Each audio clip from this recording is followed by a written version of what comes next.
In response to the massacre in Parkland, Florida, school districts across the state are training civilian guardians to confront shooters. They will be armed and wear uniforms, but they won't have law enforcement authority.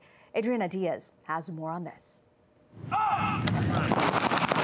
Armed with real guns, these everyday people, a minister and a former teacher, are training to stop potential school shooters in their tracks. It's more about being proactive instead of reactive. Why don't we have somebody already there to engage an active shooter? Are you prepared to potentially kill someone if there is a threat? At the end of this training, I believe we will be ready to do what we have to do to stop that threat, yes. Despite your background as a minister? I'm human. What is the safe direction out on the range?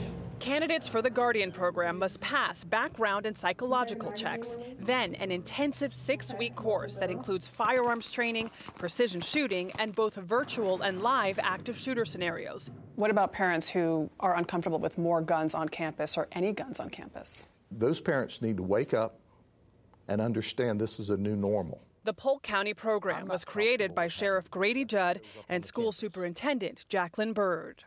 This is the last best chance to save your child, to find the active shooter and kill him graveyard dead before he can hurt your child with a gun.